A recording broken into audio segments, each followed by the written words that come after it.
इस वीडियो के माध्यम से आपको कुछ महत्वपूर्ण प्रश्नों के उत्तर बताए जा रहे हैं जिनको परीक्षा की दृष्टि से अत्यंत महत्वपूर्ण हैं।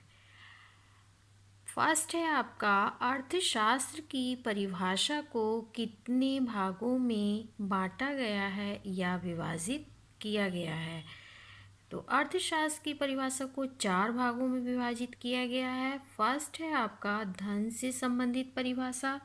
धन से संबंधित परिभाषा किस अर्थशास्त्री ने दी है? एडम स्मिथ ने। किसने दी है? एडम स्मिथ ने।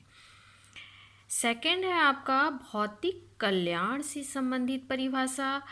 ये परिभाषा दी है, इसके प्रमुख राइटर हैं डॉक्टर मार्शल, और इसके साथ ही अन्य राइटर हैं आपके doctor Ely, doctor Cannan, doctor Pigou व डॉक्टर वेवरिज। इन सभी अर्थशास्त्रियों ने भी भौतिक कल्याण से संबंधित परिभाषा दी है।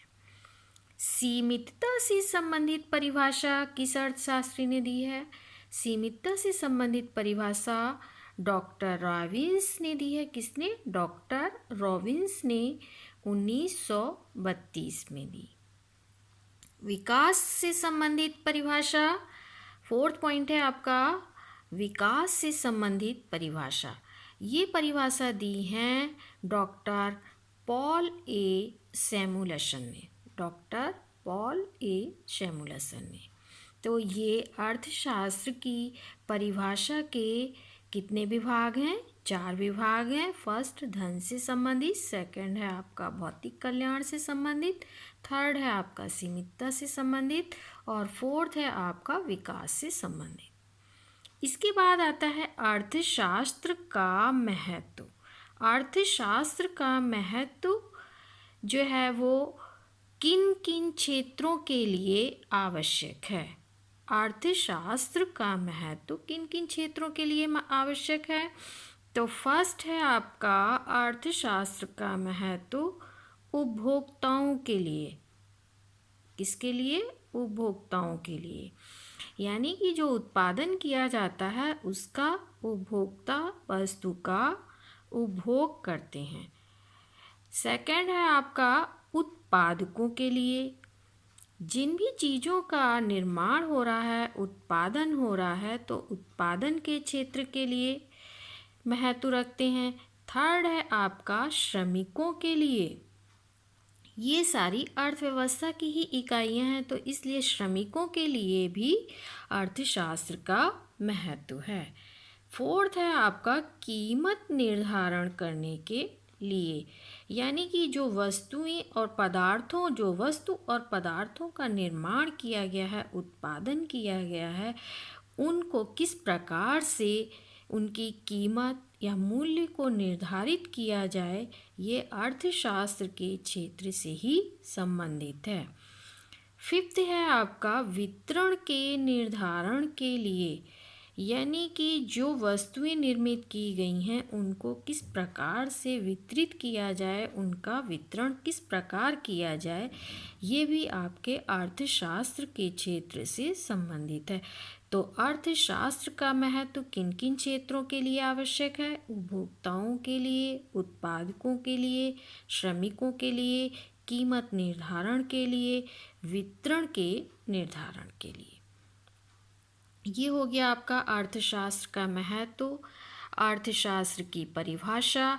इसके बाद आता है आपका अर्थशास्त्र में कौन से 2 आवश्यक तत्व, यानी व्यष्टि अर्थशास्त्र और समष्टि अर्थशास्त्र। 2 पार्ट्स हैं इसके। व्यष्टि का मतलब हो जाता है सूक्ष्म, यानी कि छोटा।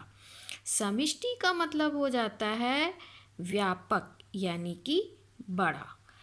किसी भी चीज़ को जब हम एक इकाई के रूप में अध्ययन करते हैं, छोटी सी चीज़ में, जैसे व्यष्टि का मतलब सूक्ष्म बताया गया है, तो इसमें एक व्यक्ति की व्यक्तिगत इकाई उसका उत्पादन करती है और एक व्यक्ति की आय का अध्ययन किया जाता है।